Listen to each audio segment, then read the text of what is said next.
முடிச்சிட்டு அந்த கோயிலுக்கு போலாம்.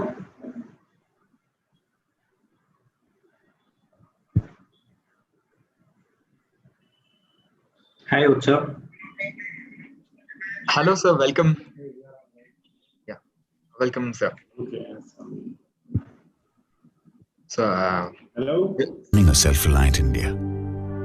When in 1920 we manufactured soap from vegetable oil, we weren't just making in India. We were showing the world a humane way to meet human needs. When in 1951 we built India's first ballot boxes, we weren't just making in India. We were partaking in India's journey towards becoming the world's largest democracy. When in 1955 we made Asia's first typewriters, we weren't just making in India. We were contributing to the nation's mission of propelling women into the workforce. When in 1958 we made refrigerators, we weren't just making in India. We were supporting the movement of freeing women from the kitchen. When in 1984 we introduced mosquito repellent mats, we weren't just making in India. We were contributing towards making India free from vector-borne diseases. When in 1991 we started making products that sustainably increased crop yields, we weren't just making in India. We were doing our bit to help farmers double their income. When in 2013 we made key components for India's first Mars mission, we weren't just making in India. We were participating in Free India's most glorious moment. For over 120 years, during the journey of our nation's independence, we haven't just been making in India. We have been passionately doing our bit towards making India.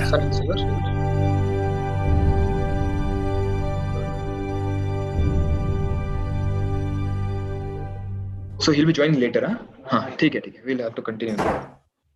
Shall I start?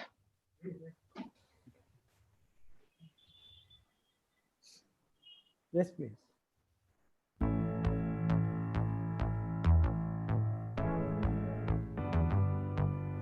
Most of us have felt what it's like to work from home.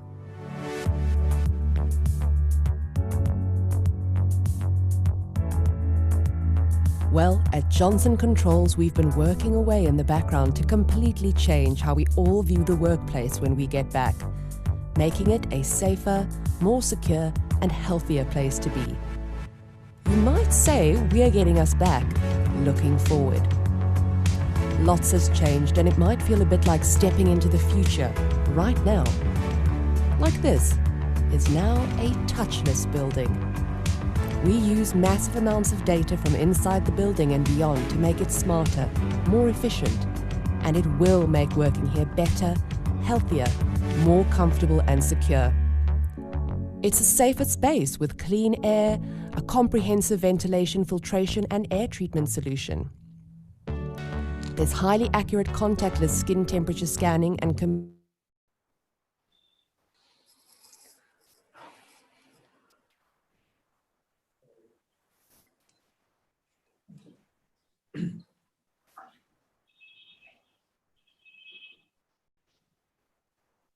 I'll just unmute myself. A very good afternoon to all the participants and the session chairs and speakers who have joined us today for the session on sanitation and hygiene. Before we begin our session, we would like to first introduce our session chairs, Mr. Vijay Sai Meka, who is the Managing Director of SNS Green Projects Private Limited, with over 20 years of experience in construction and real estate. He's a pioneer in implementing green building initiatives and projects that are developed by SNS projects.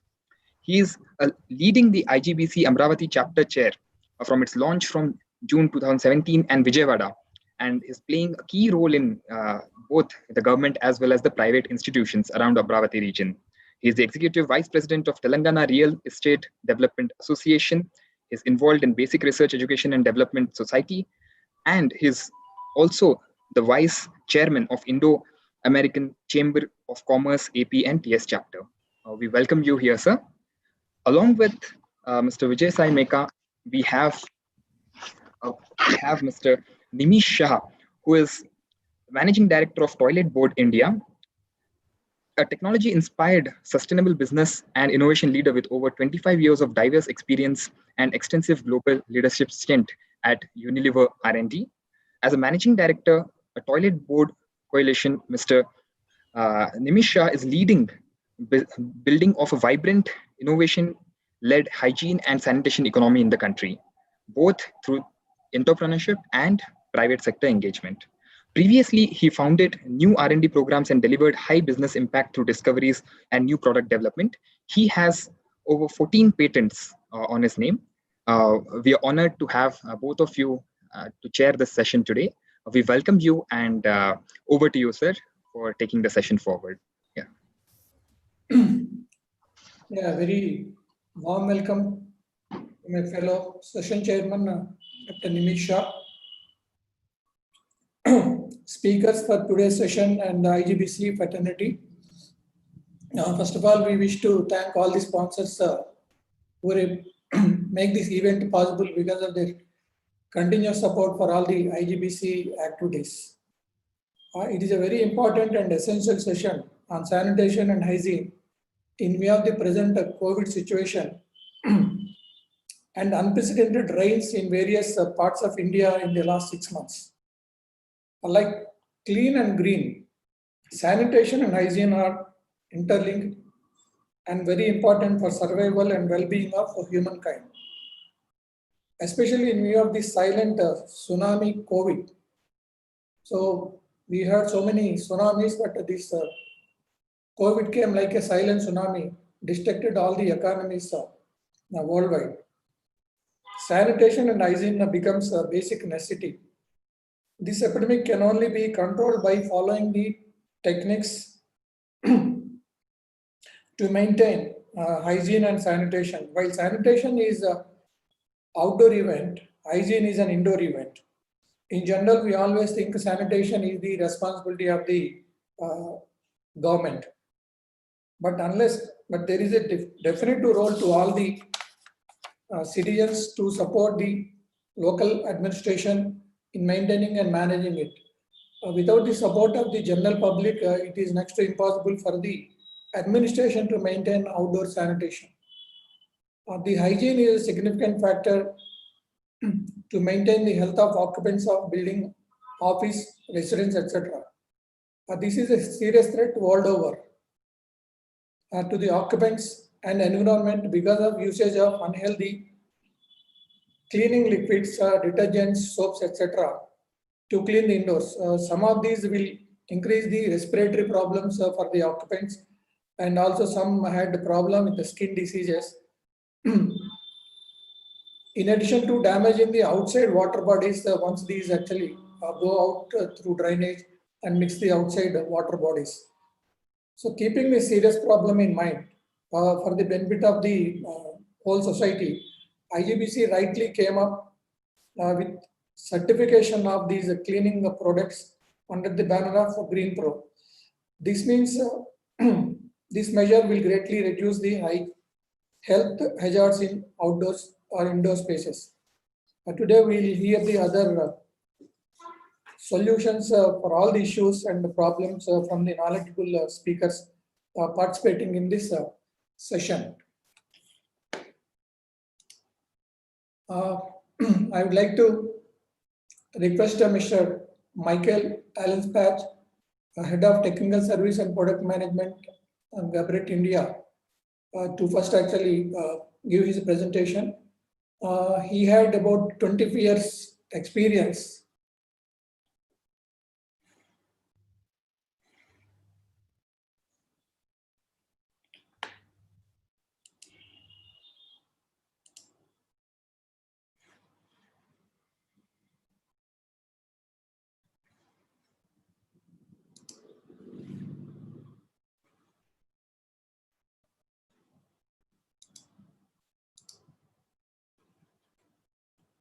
With over 25 years of hands-on experience in the field of plumbing, Michael started his career as an apprentice in a plumbing company in Switzerland and went on to obtain a degree from the Swiss Federal Certification.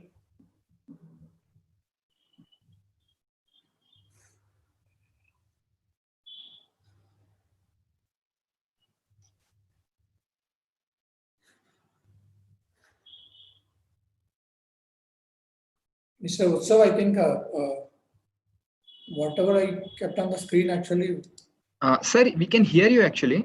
You can continue. yeah, no, because once you are activating the screen, actually it is coming over the. Okay, sir, we have actually it's the slide of the speaker. So Yeah. you're introducing him. So that's why we have displayed the slide.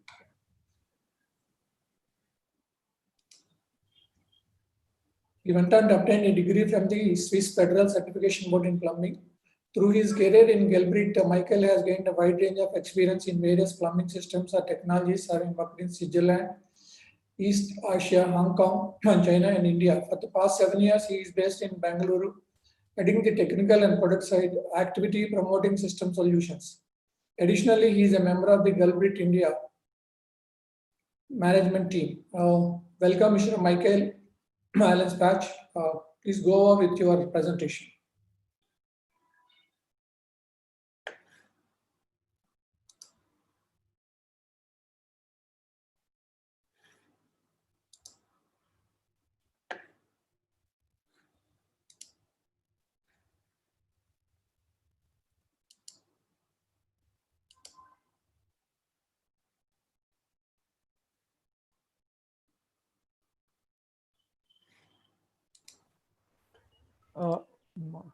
Michael, you may be on mute.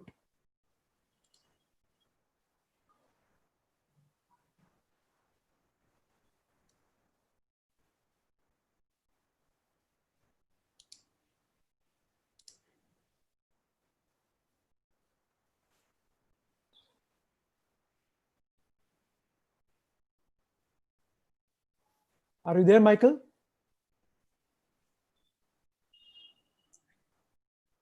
Pratik? I think he's.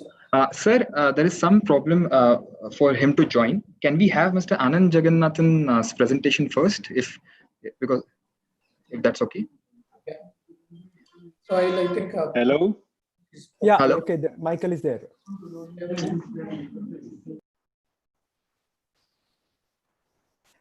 Yeah, Michael, we could hear you. You can continue. No, but his mic was still muted.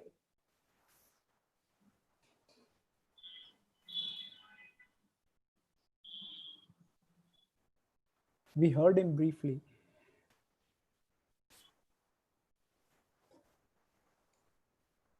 So do we start with Anand? I think that would be good. Okay. Yeah, I'm there.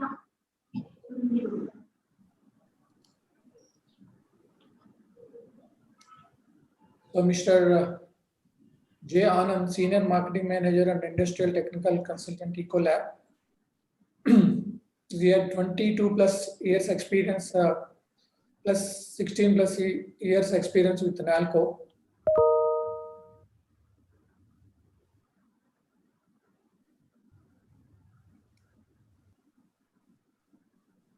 His current role was the Senior Marketing Manager responsible for new tech introduction, audits and strategizing. As Industrial Technical Consultant, heading Technical Service Core India Specialization, HVACR, CWT application, steam generation systems, captive power, pre-treatment area, equipment design, power champion, certified water school trainer in NALCO, as an experience in water audits, TPA, BGP audits at customer place and leader of risk assessment audits, helping customer in troubleshooting and resolving water treatment issues. So very important one. Over to you, Mr. Anand. Thanks, Mr. Vijay Sai Mika, and very thanks to Mr. Rimisha. I hope I'm having about 15-20 minutes of time to take my presentation through. 12 minutes. 12. Yeah. I mean, Okay, 12 thank minutes. you. 12. Yeah. Okay, thank you. Thank you. I'm just sharing my screen. Just give me a moment.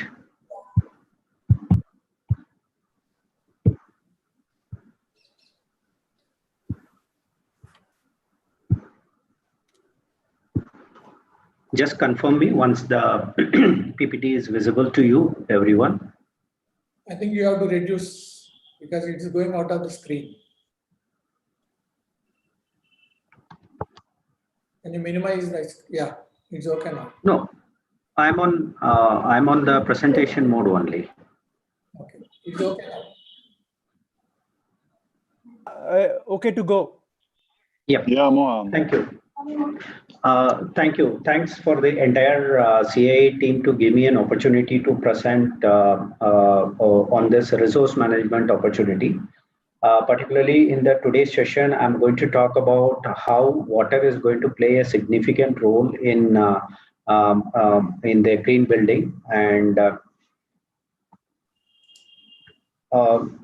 you can see that like we can able to score marks as a green building ratings with these aspects like water metering, monitoring, reduction in fresh water usage, water efficient landscaping. All these points are there, of which I'm going to talk today about innovative water and wastewater technologies, particularly recycling back the grey water and how efficiently use the grey water back in our green building zones, and then touch upon the rainwater harvesting.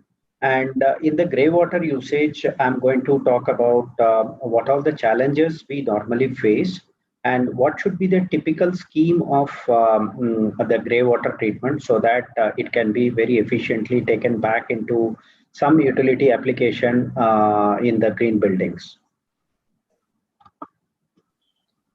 So these are all the various water saving opportunities available, maybe around 10 or 15 points are there, of which the very important one is, or else I can say that the quantitatively very high amount is lying there at grey water, using the grey water for the cooling tower and the rainwater harvesting. If we are going to do so, we can significantly reduce the water footprint usage by around 30 to 40% in any building. Like we just did a comparison for a large hotel, like a hotel with more than 200 plus rooms, wherein 450 KLD of fresh water was used earlier. This is a typical hotel 5-star property at Mumbai, which has been done by NALCO, of which water usage per room was around 2.1 meter cube per room, which we could able to reduce it to 1.4 meter cube per room by giving a proper grey water usage points, like with the reduce, reuse and recycle concept. So almost we can say that 35 to 40% of fresh water consumption can be reduced by adopting the efficient recycle of the grey water.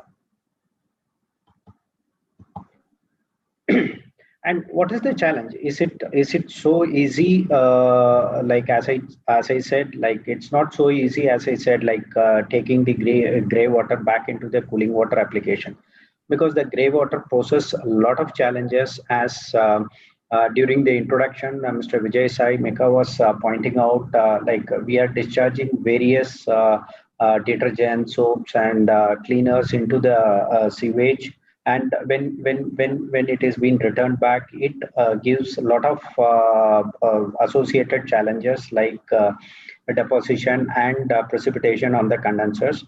So these are all the so we need to have a proper treatment in the sewage treatment plant to avoid these kind of problem when we are trying to reuse back into our any of a particular application.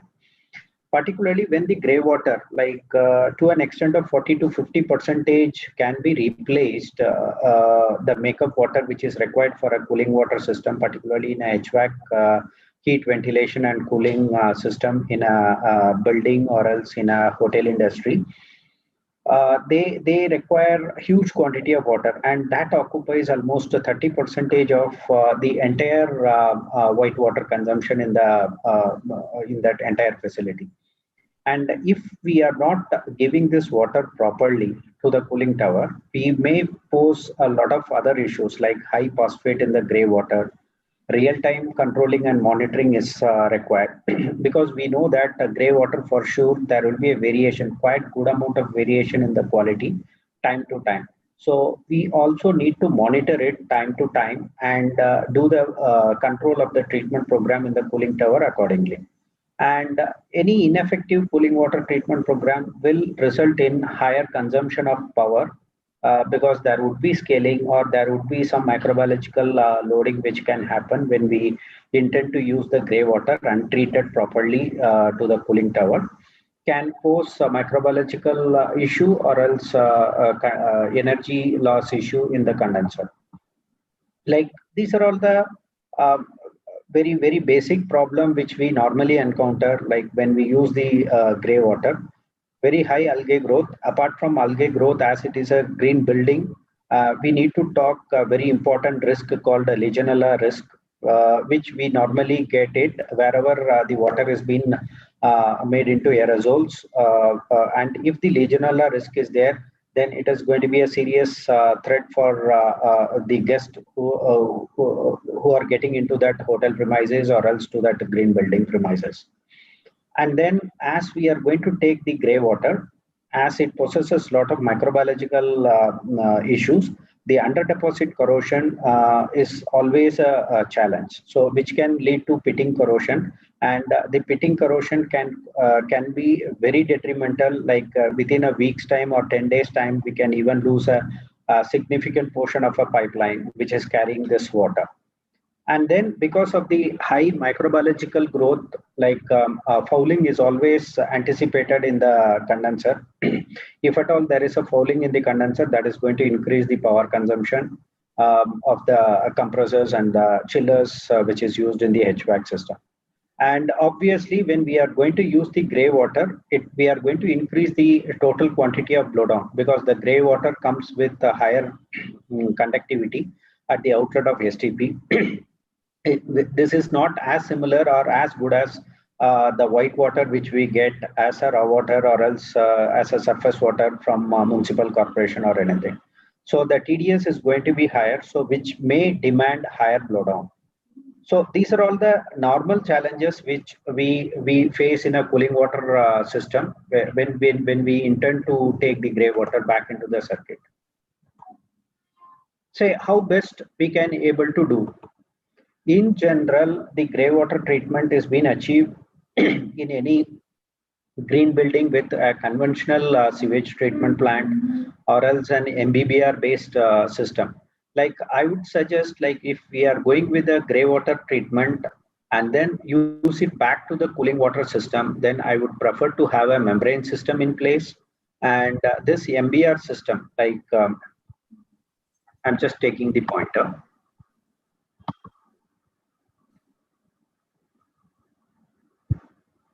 So this membrane system, what the significance of this membrane system is, this can able to operate with high MLSs. High MLSs in the sense 8,000 to 9,000 ppm of mixed liquor suspended solids it can operate. That ensures the outlet water quality is very much controlled for the turbidity and also BOD and COD. With a membrane-based technology, we can expect a COD level, COD as less than 50 ppm and the BOD as low as 10 ppm. Whereas in a conventional system, the BOD can be limited to an extent of 30 to 50 ppm. When that 30 to 50 ppm of water, when it has been taken to the cooling tower, like within a week or within 10 days time, you will see a lot of microbiological activity on the cooling tower. And within about 10 days itself, I have seen that some cooling towers got collapsed, because it can increase the weight of the cooling tower so significantly, like it can collapse the entire cooling tower. Therefore, it is very important to have a proper upgradation being done before we try out with taking the grey water back to cooling water system as a makeup water. So I would suggest let's go for this kind of scheme, like an MBR system, membrane bioreactor kind of a system, wherein we can able to deliver a very consistent quality of BOD. BOD and COD, BOD less than 10 and COD less than 50. This is very good to manage, and this water will become little easy to manage in the cooling water system. Say apart from that, is that STP is enough? I don't feel so. The STP, like having a proper STP, itself is going to solve the problem, because as it is going to be an effluent generated from a green building or else a hotel industry or whatever the commercial building, like the quality variation would be there. the influent to the STP plant, there will always be a variation. So you have to expect some variation will always be there at the outlet of sewage. So it has to be properly controlled through an automation platform, kind of things which I'm showing here, 3DT light kind of an automation if we are giving, which is associated with the software, so that we can able to predict what are the chemistries to be used, and this 3D tracer is able to identify or else monitor the critical parameters like pH, conductivity, ORP, and then the whatever the chemical corrosion inhibitor and scale inhibitor we are dosing, that can be measured online. And then based on the algorithm what it is having, like 3D tracer is having, like we predict the model whether this water is having the scale tendency, whether to increase the scale dispersant in the cooling water system, or this system is possessing a corrosion tendency, so that we need to compensate required condensate inhibitors, corrosion inhibitors to this cooling water treatment. So all these decisions are being done, like it not only monitors, it takes the decision by through this algorithm whatever it is having, and Anand, then it you have controls. 2 minutes. Anand, 2 minutes. Okay, okay, I'll complete. Thanks. So this 3D tracer, or else whatever the equipment we are going to select, apart from doing an MBR kind of a STP plant, like it should have some smart technology which can take some quick and capable decisions, and there should be a connected chemistry. As I've told you earlier, like it should be able to measure the scaling and corrosion tendency. Based on that indices, it should be able to take the control systems. And then we do have local experts, like the machine alone cannot perform all the jobs. Sometimes machine and man intervention is always required. Our expertise service you can hire, and you can certainly use it. And then actionable insight, like it's not only monitoring and control, like all the data should be available at a later date. Even if there is a failure, or if you want to do a failure analysis, we should be able to retrieve the data and identify that. And apart from that, there should be a visibility. Like we generate the dashboards and reports at regular time intervals, and these reports are very much available online or else on the regulated time intervals to the customers.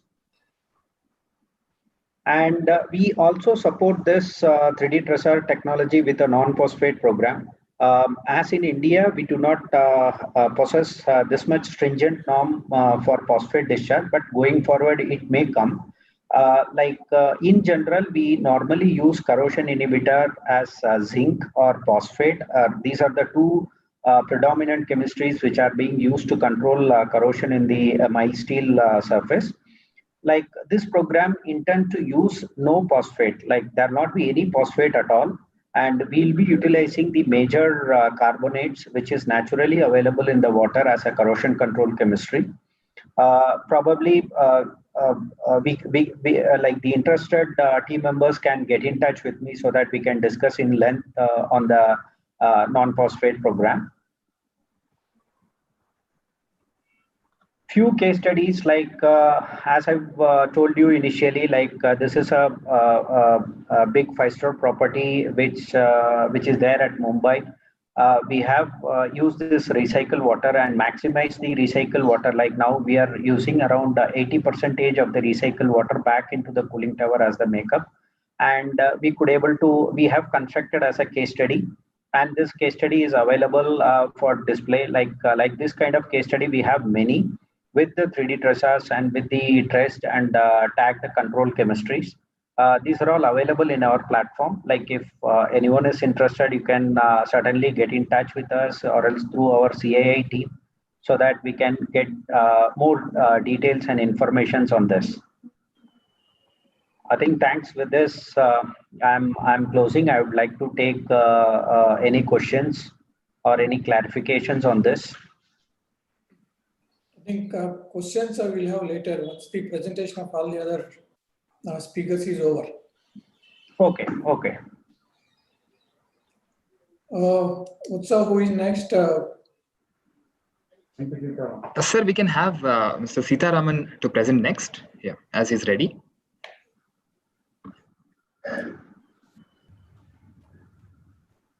Hi, Sita. Such a pleasure. Hi, Nimish. Such a pleasure having a colleague of mine here. Thank you and welcome to this forum. A brief introduction of my colleague and friend. Sita is an excellent chemical engineer, and he has been with Unilever for now almost 20 years. But before that, he had a stint in fertilizers and heavy chemicals, as well as soap manufacturing. So, and Sita works currently as the general manager, home care R&D, South Asia at the Mumbai site, and he is also the operations head of the Mumbai R&D of Unilever. He has got extensive experience in global R&D as well. He was in Vietnam for several years, and after returning to, and recently, couple of years ago, he returned back to India. So, Sita, we look forward to your insights on this whole issue of sanitation and hygiene in built-up spaces outside our having home. my headphones on. Over to you, Sita. Thank you, Nimish, for the introduction, and it's a pleasure to interact with you and the entire team from the CII. Can I request some help to move the charts, please?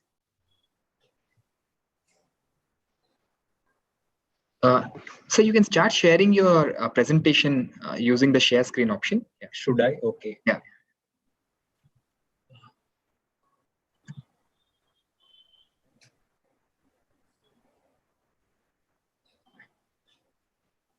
Okay. Okay, is it visible now? Yes. Okay, cool. Let me keep going. So I think Nimish actually set this tone for the start of the presentation. I think I just wanted to give you a sense of some of the work that we have been doing from the side of Unilever globally, as well as what we are planning to do in India. Sir, hello, am I audible? Yes, sir, you are audible. Yeah, sure. So Sita, you will have 12 minutes. 12. Sorry? You will have 12 minutes. Yeah, okay, sure. Sir, apologies for the interruption. You can make it as full screen mode and begin your. Yeah. Visible now? Yeah. Yeah. Okay. So I think the coronavirus has really brought us the what should I say, the heightened need for disinfection and hygiene, both at personal level, at the homes, as well as in public places. Yeah, so I think you can see the images from here, where you can see hygiene products being swept off the shelves, the amount of public disinfection and fogging, etc., that's happening, as well as when people are returning back to their workplaces, for instance, there would be a lot of requirements for disinfection. Now, the key thing out here is the fact that how much of chemicals is good, and is there a possibility for us to go green, in this particular time? Can we make a virtue out of this crisis to actually convert it into a clean kind of a disinfection? I think the other big consideration for us is also, how do you really look at it from a future lens? So this is not the only crisis that we are going to face. We are facing a crisis of a lifetime at this point in time, and we are actually, if we are not careful, many of these things like pollution, like water crisis, the plastic waste that you see, many of these things are now real, as we go along. So I think we need to be better prepared to tackle the crises as they come along. And it is very important for us to therefore take steps which are more futuristic in nature. We should also understand that some of these steps that we take will actually be small to begin with, and there would be a stage where we will reach and we can then magnify the impact of all these changes that we are introducing. With this in mind, what we have done is basically Unilever globally, and in September, the first week of September, actually, we introduced this concept of clean futures in home care in Unilever. And here, actually, what we have said is that we will reinvent the age-old chemistry so that we can have superior, affordable cleaning and hygiene, cleaning and hygiene products that are kinder to people and to the planet. So, frankly, I think the way we will really be doing this is by helping more than 1 billion people live healthier and sustainable lives within the boundaries of the planet. So here, I think the key area that we need to really look at are the affordable, superior affordable cleaning and hygiene products. Yeah, and this is not just for the planet, it is both kinder to people as well as the planet. And here we have already looking at plastic waste converted into bottles. Also looking at concentrated products, which will allow us less wastage, and as we go along, it becomes more green. Now, what are the 5 big pivots that we are really talking about in this particular case? I think if you really look at it, you can see that right now the petrochemical ingredients are the ones which actually are the ones which are dominating our cleaning industry. So if you look at fossil derived surfactants, these are the ones which are actually dominating our cleaning industry. What we really want to do is to go into 100% renewable or recycled carbon base. So essentially not pulling out carbon from the earth, under the earth, but looking at sources which are above the earth, be it in the case of plant, be it in the case of marine, like algae or whatever it is, looking at plastic, so if we can convert plastic waste into surfactants, and we are also looking at green surfactants, like derived from palm, derived from vegetable sources, agricultural waste, and so on and so forth. The second one is the big thing about how can you economize on the use of chemicals. And this is basically moving away from high carbon chemistry into low carbon products that will work very quickly and in cold wash conditions. Third is wastage of water. And this is very relevant for a country like India, where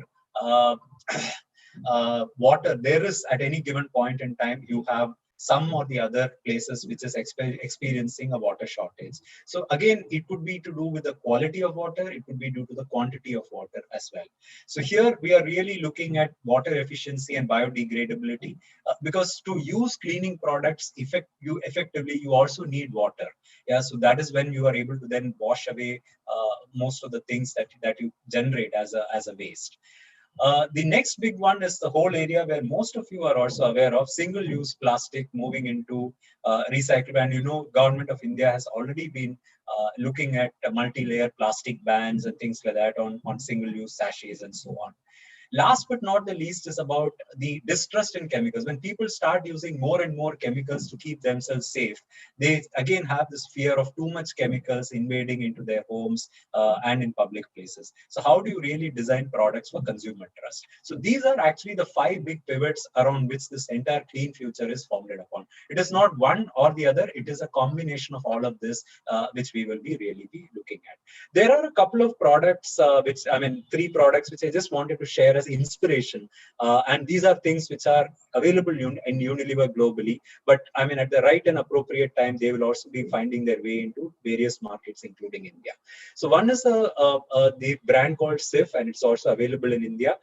Again, Power and Shine, we actually have naturally derived cleaning and descaling agents and 100% biodegradable fragrances. So fragrances again are an important element which connote clean feel to consumers. It also connotes disinfection and so on, and therefore having biodegradable fragrances is an important element, and most of the fragrances today are synthetic in nature. Yeah, creams again with 100% natural cleaning particles with using calcite. Again, this is a pivot, and again we have also looked at how can we make these bottles come out of recycled material.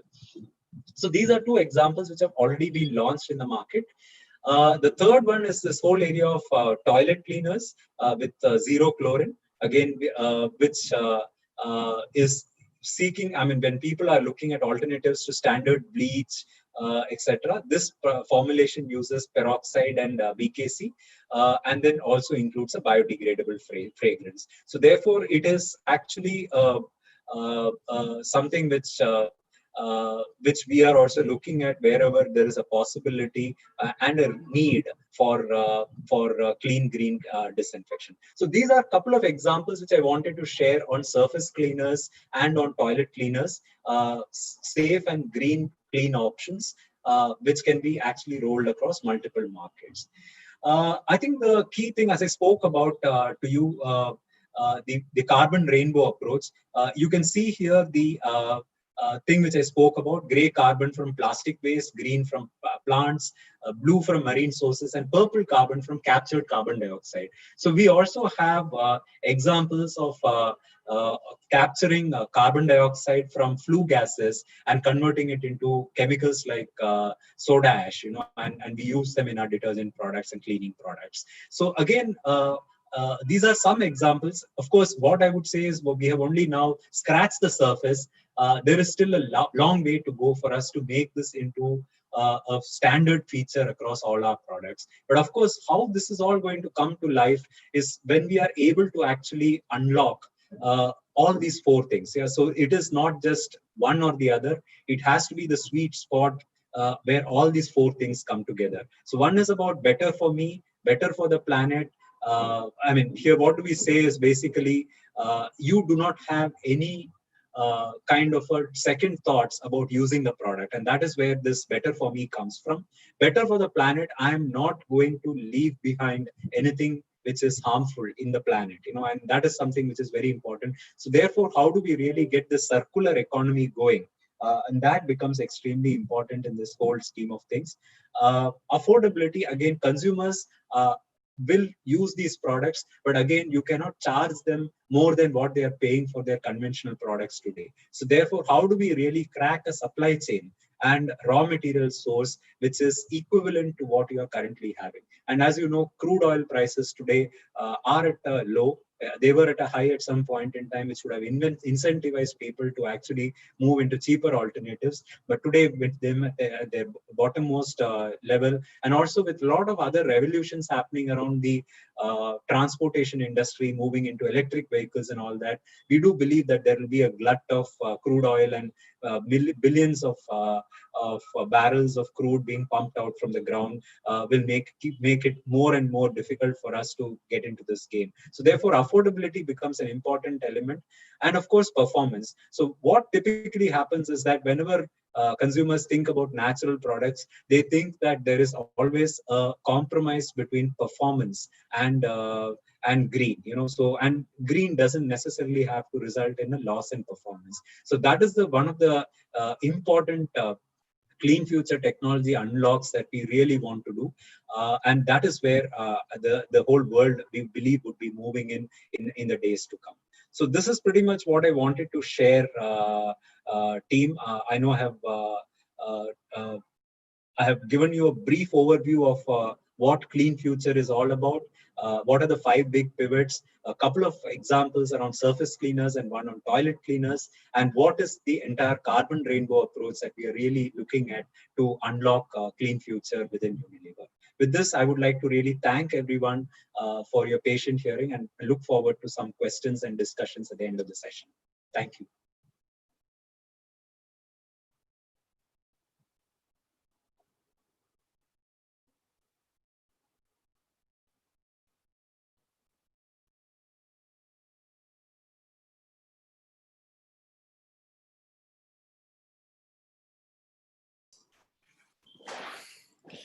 Thank you. We'll now actually invite Mr. Michael to go ahead with his presentation. I think his connection problem is resolved. Yeah. Yeah, hello, good afternoon, everyone. Good afternoon. Go ahead. Yeah, apologize. We had some connectivity issue. That means I'm still not able to hear you, but now through the mobile, I'm able to to understand that you introduced me, and it seems that you can hear me. So Yes. accordingly, I'll share now my screen and go ahead with my presentation.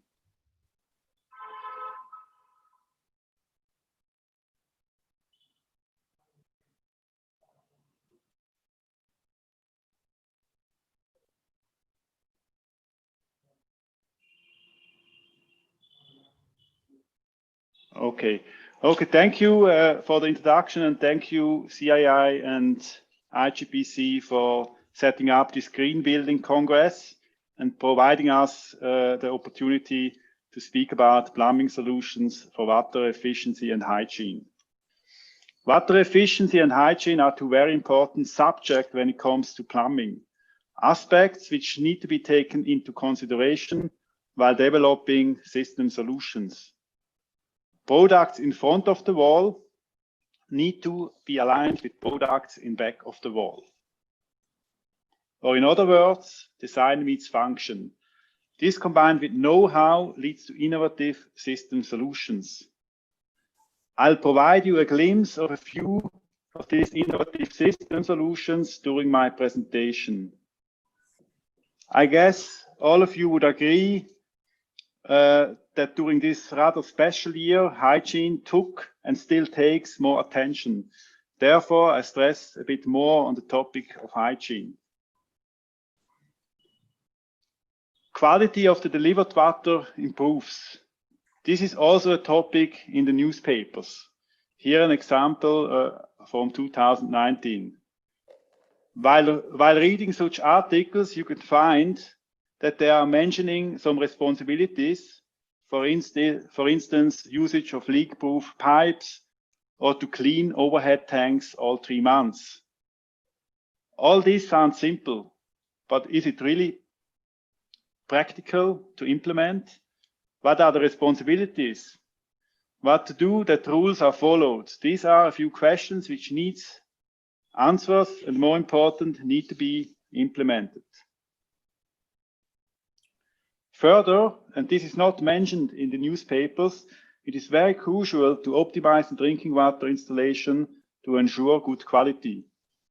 3 main rules which are important for any supply systems.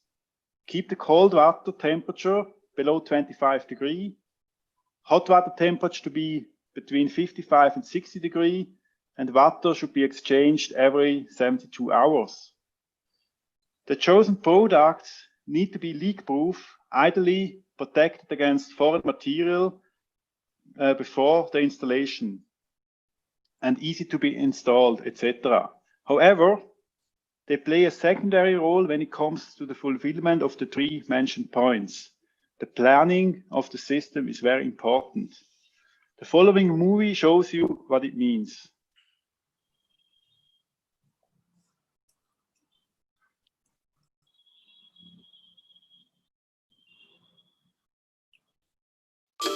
We explain how Geberit contributes to optimum drinking water hygiene. This is Max. He's a plumber and is working with Bob on a project for a housing association. Bob is in charge of planning and wants to make sure his customer Lisa is provided with the prerequisites for perfect water hygiene. Ultimately, as the one in charge of the building's technology, hygiene is her responsibility. Still, everyone must contribute to it. There are some things Max and Bob need to pay attention to when it comes to planning and installation. Drinking water systems are at risk of bacteria growing in the water, even if the water from the purification plant is perfectly clean. In particular, Legionella can grow in pipes that are rarely used. Legionella is a threat to be taken seriously. At medium temperatures, if the water is stagnant, these bacteria multiply and can even be deadly. In the shower, they enter the body through the airways. But how can Max and Bob make sure that Legionella can't multiply? To be safe, they need to follow a few guidelines. For example, stagnant water must be regularly replaced with fresh water, especially if a connector goes unused for a longer period of time. The solution is a circular drinking water pipe. That way, the water is always in motion. To keep dirt from getting into the water system, all components should be protected. For example, by caps on the fittings and pipes. It's also crucial for the initial filling to be hygienic. Geberit drinking water systems meet all of Max and Bob's requirements. Not only do all the components come with the required approvals for building hygienically impeccable drinking water systems, but the technical advisors give them all the expertise they need. A water temperature of 60 degrees is ideal for ensuring that Legionella has no chance. And if there might be any interruptions of use, the Geberit sanitary flush is a good choice. It ensures that the water doesn't stagnate, like at the holiday apartments that Lisa takes care of. Now, Lisa is exceptionally happy with Max and Bob's work. Thanks to them and Geberit, her apartments are free of dangerous Legionella and always have hygienic drinking water.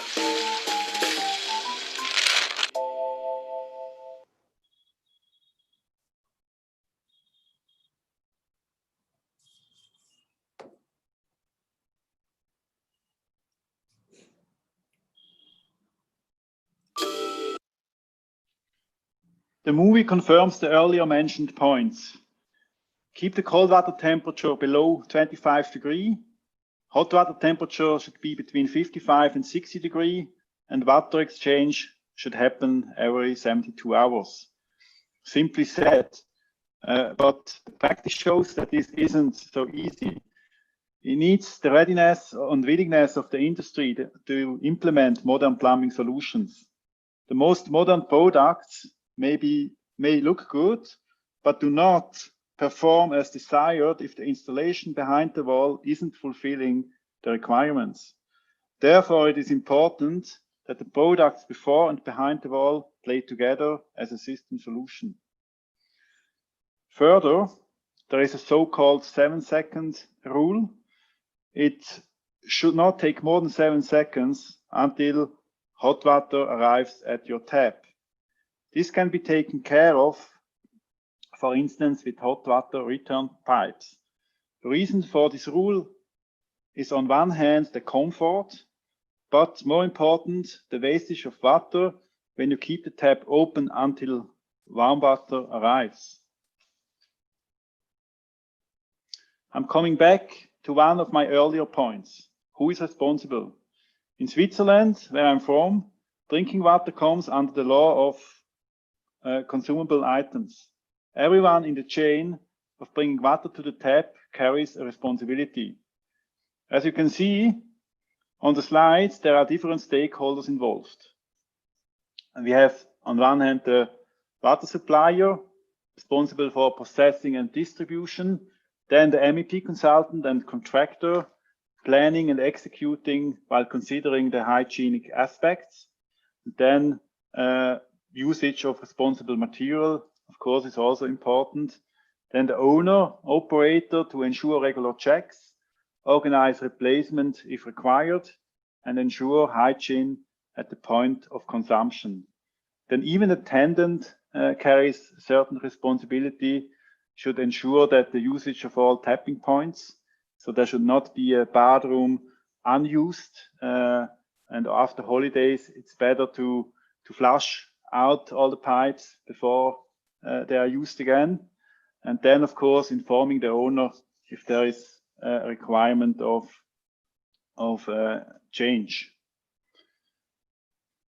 So having beautiful products such as this is not the only important factor to keep drinking water hygienic. Not only the visible parts needs an upgrade, but speaking about visible products, you have plenty of options. Modern solutions do not only fulfill the hygienic aspects, but also ensure the efficient use of water. Intelligent flushing solutions enable the operator to save water. The often asked question is if to keep it touchless or not. Touchless does not only look better, but also provides a better hygienic feeling. Studies show that the ratings for hotels and restaurants highly depend on the cleanliness of their washrooms. Their importance will surely increase even further with the current situation. Just this week, I visited one restaurant in Bangalore and noticed that the tap in the washroom has been changed from a manual to a touchless solution. I guess this becomes a standard. If touch or touchless depends very much from the target group. Private, semi-public or public. The center of importance depends on the kind of building you are working on. For instance, touchless or vandal-proof is getting more important the more public the place gets. Topics like water and energy consumption would be equally important in all categories. Similar applies also to drainage system.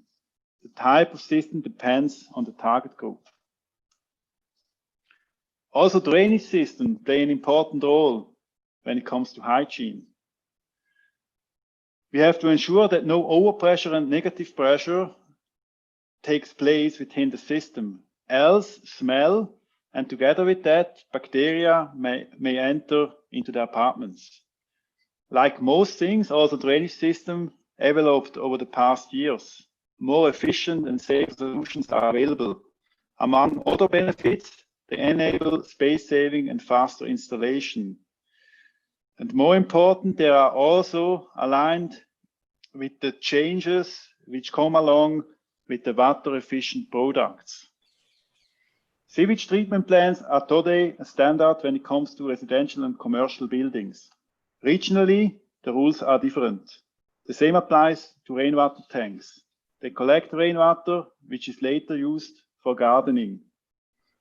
This is something we cannot think away anymore when we speak about water efficient solutions. Michael, 2 minutes to go. This brings me to the Pluvia system. The Saphonic roof drainage system offers the possibility to collect all the rainwater in a simple and efficient way into rainwater tank. Pluvia saves you underground work, and it's today the most efficient solution in combination with rainwater tanks. At Geberit, we provide system solutions throughout the building, starting with the water supply over to the usage and followed by drainage systems. We are equipped with the fully fledged know-how to consult the market in all the segments and deliver continuous system solution innovations. The mission is that we help our clients to build better buildings, build fast and sustainable, and build to last. All this with innovative system solutions which provide greater efficiency and higher reliability. Now I'll share a short clip which shows what we at Geberit are all about. So this is 1.5 minutes. I hope we can bring that in. I'm starting it.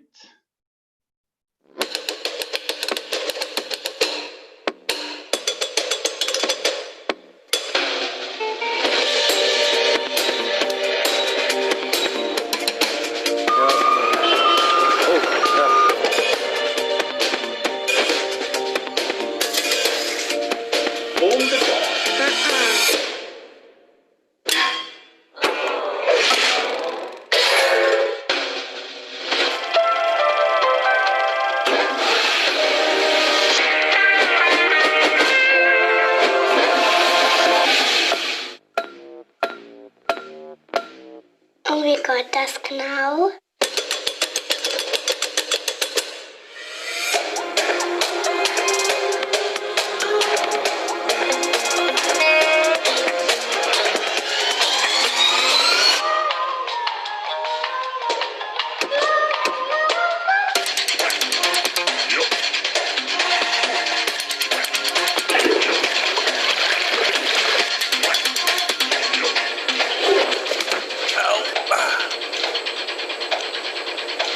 And what about the pipes?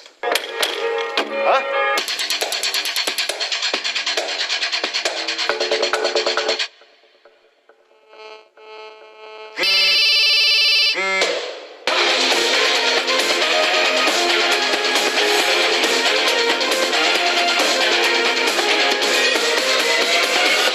Und was ist mit Schulung? Und was ist mit... Und was ist mit... Und was ist mit...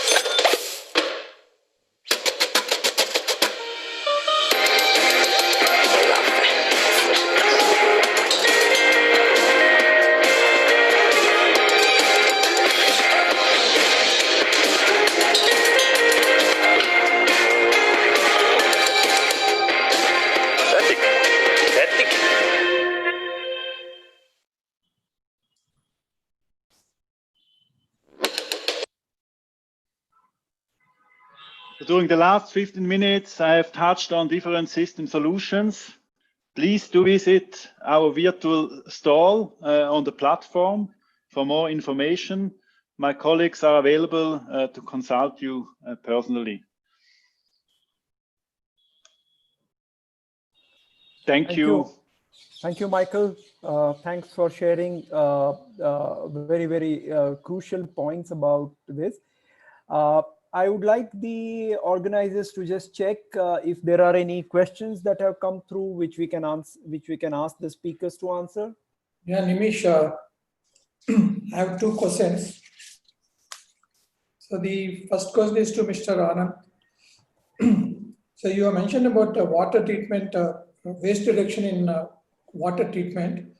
So what are the different solutions available? Also, you mentioned about the 3D tracer, an automatic controller in STPs. So can it be actually as an additional item installed on the existing STPs? Yeah, say it is number one, like as an updated technology on the STP, like one can go with MBR, membrane bioreactor. That is the latest technology which is available, which can produce a consistent water quality at the STP outlet. And then this 3D tracer will be positioned at the cooling water system. Like this is not intended to be positioned at STP plant. It is to be positioned in the cooling water system to take care of the cooling means the condenser efficiency. Like if it is in all the green buildings, it will be installed for the HVAC system. So it is going to help us in monitoring the condenser efficiency, monitoring the cooling tower efficiency. So the 3D tracer is for cooling water system. So how can the water management be done with minimum energy? Because most of the times the resident associations are feeling the cost of actually treating the water is costly, and they are stopping the operation of STPs. So is there any new technology or procedure to reduce this energy consumption? Say certainly once you are going with the MBR based technology, like obviously we are going to reduce the load of microbiology into the cooling water system. So once the microbiology is being reduced, say if you take the cooling water system problem, microbiology is the one which corresponds to 70 to 80% of the entire problem. If we can able to attend to this, we can able to attend to the energy consumption very effectively. So this MBR system and then the 3D tracer is helping us to control mainly on the microbiological growth on the cooling water system, which is the major cause for fouling or corrosion to take place. Once we solve this, I think we can reduce from the current level of energy consumption, or else if at all there is a scaling which is taking place, there is an energy drops which has been calculated. Like we have seen that systems increased energy consumption is to the extent of 15 to 20% from the normal conditions. That can be very well saved. That is the main aim of doing this program. What is the effect of using chemicals? Suppose if you use certified chemicals in cleaning, will it reduce the operational cost of the STPs? Will it have any impact? The chemicals that were used by the resident association, residents in the residential community.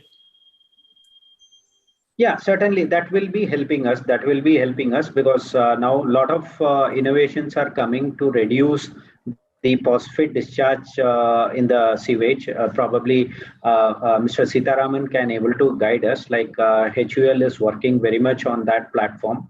How to reduce the phosphate discharge? How to reduce the heavy metal being discharged through the detergents or other things? Certainly that will help us. Okay, and Mr. Sitaraman, we have a question to you. Yes, please. So, is the chemicals actually nowadays actually most of the Indians also started actually having pets in their houses. So, how are these chemicals are pet friendly? Are they harmful to them? So I think the indiscriminate use of chemicals will obviously be a cause for concern. But I think the key thing is that is one of the key reasons why we are planning to get into this green chemistry, where again, it balances out safety with efficacy. And I think what is important to understand is that uh, nature has actually given us a lot of efficacious materials. Combining them in the right proportions and also making the consumer habit, going along with the consumer habit. And therefore, it is a holistic product design, not just a formulation per se. How do you really do packaging, in terms of spray patterns, in terms of the way what should I say, the atomization of this, and you're creating an aerosol, etc. Those things will play a very important role, sir, in terms of actually ensuring the efficacy, getting maximum area of coverage with minimum quantity of product. Those kind of principles will have to be used in order to ensure that there is safety. So of course, indiscriminate use of chemicals is one of the biggest area of concern, and that is why we are very, very clear that green chemistry is the way to go. So how these chemicals are having its impact on STP operation? So these yeah, so in general, I think when you look at it, some of these chemicals, even if you look at antibacterial things, when you look at it, there you will obviously find that they will have a negative impact in terms of going into STP and then trying to create some kind of, the digestion won't happen, and all of that can be an issue.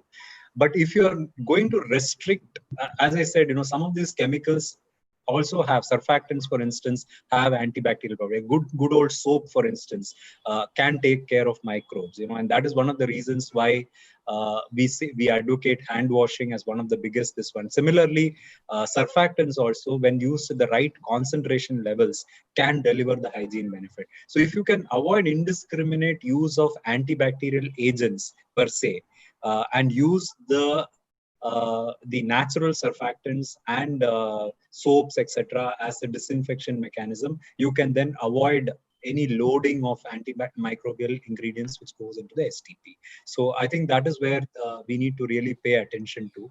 And the combination of chemicals makes it very, very important. I think that's where we should be focusing all our efforts on. So what is the shelf life for these products compared to the normal one? Natural green product shelf life compared to the other one, is it same or? I think you're muted. The shelf life of these products would not be an area of concern. The only concern in some of these cases are the way we are able to add fragrances or some kind of ingredients, to make it palatable for consumers. So when you are trying to actually formulate them, some of these ingredients do not lend themselves to stability over a period of time. So I think working towards stable formulations, emulsions, etc., the emulsion science, etc., we have been able to work through many of these challenges satisfactorily. Of course, it reduces the degrees of freedom. You cannot use anything and everything in terms of fragrances and so on. So you will have to restrict yourself to a very limited palette of fragrances, but it is definitely possible. So considering these are actually a bit costlier for the middle class and lower middle class, because India consists of about 60-70% of middle class and lower middle class. So what do you suggest for them actually to maintain indoor hygiene? So I think in the sense, I think these products in their pristine sense, because today, I think when you look at it, when a normal middle class consumer, they typically tend to use phenyls and those kind of things, which are very, very cheap.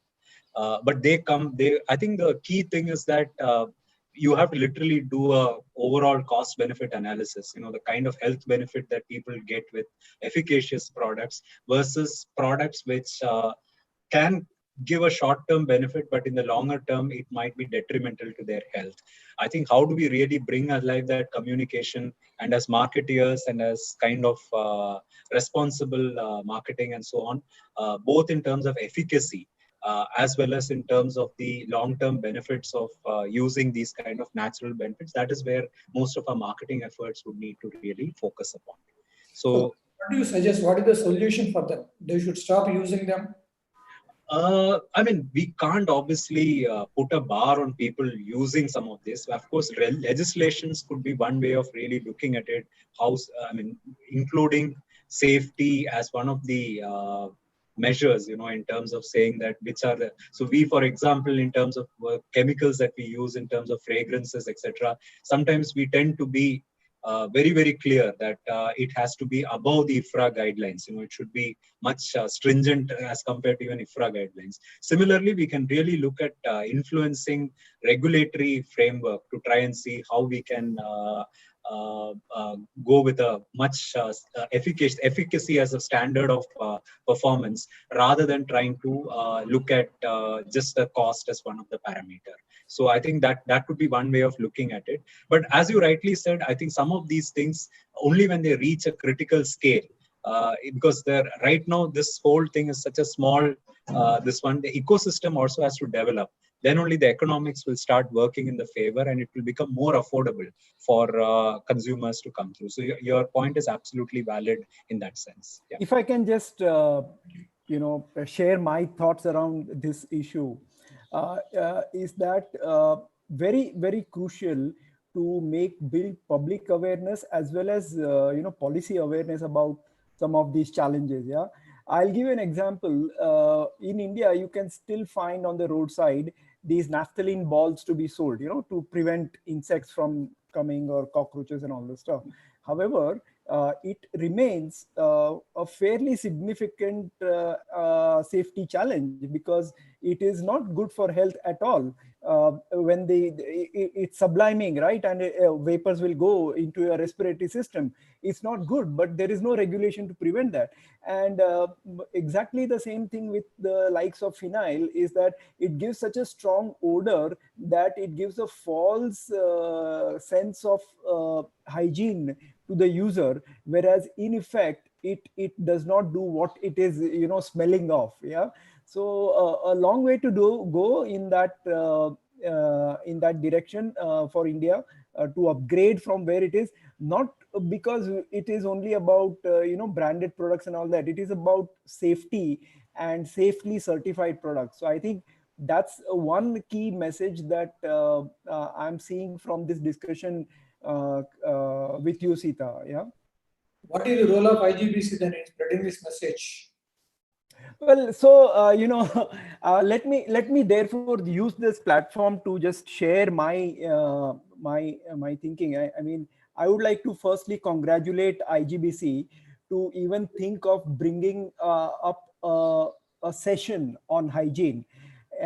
And perhaps it has been triggered by COVID, because I don't think that 2019 or 2018 or 2017 conferences of IGBC had a specific hygiene related thing. But I think it's a wake up call, and if anything, we will only improve from here. I was also very pleased to see that both the other speakers brought in some very key insights. This whole thing about Legionella is so very non-existent in the radars of our building management communities, that we might be falling sick, but nobody knows, because nobody has done the analysis. Even physicians don't ask whether you had a shower with stagnant water, because it never crosses their mind. Yeah. Whereas it is such a well-known thing in the Western world. So if anything, this only augurs well for the health of the people. And I was just thinking whether, the green building concept is primarily directed towards the environmental sustainability and environmental issues. And whether, CII and others will think of something like green and pink building, where the health aspect is also brought in, and the environmental aspect is also brought in. So there is that interdependence between green and pink. Yeah, pink of health in that sense. So there could be possibility of green and pink building. We at Toilet Board had a very interesting thing running this year. and especially public toilets in malls, buildings, built up spaces remains one of the most vulnerable points as far as infections are concerned. So what we did is that we developed a star rated guideline for public toilets, where there are three aspects: cleanliness, hygiene, and user safety. So we have looked at those and built a graded checklist, for institutions and companies and buildings to improve their public sanitation facilities, with the intent of saving lives and not letting people get sick. Yeah. And we are rolling it out with one startup in Mumbai next month onwards, and we have already published that. But these are the kind of things that are required, the standards, making people aware of safety issues of some of the chemicals they use, and then thirdly, some of the hidden issues which were brought in very well by Michael about Legionella and all. I think at CII we have an opportunity for a wider consultation on this issue, and really build it well, so that buildings of future become health positive in addition to being environmentally friendly. I think that was my summary.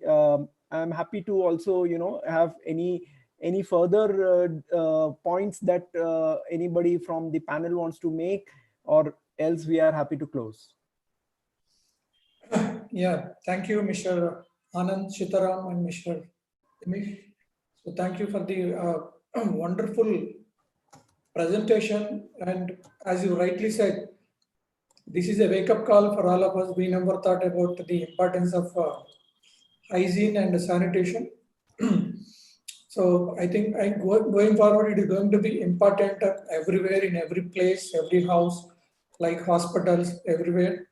So thank you all for your active participation and wonderful insights about the future, about the precautions to be taken, about the various options available. Thank you all. Thank you. Utsav, can we? Thank you, sir. Yes, sir. Thank you. Thank you. Thank you, Dr. Nimisha, for being a wonderful host for this evening. And we would like to thank Mr. Michael, Sitharaman, and Mr. Anand for sharing their valuable insights across different opportunities in health and hygiene in water sector. Before you leave, I would like to share that we also have an exhibition, a virtual exhibition that is running, and we would request all of you to visit the virtual exhibition, which has products related to green buildings, health and hygiene, and environment, and benefit from the same. You could also raise the queries and visit the virtual stalls within a less span of time. Apart from this, we would like to thank all our supporters who have made this event possible, all our premier supporters, the Performance Challenge, IGBC School Program, and the co-sponsors for making this event a grand success. Thank you. And finally, we would like to thank all our supporting partner, World Green Building Council, and the supporting Green Building Councils who have been associated during the Green Building Congress. Thank you all, and have a good evening. Thank you.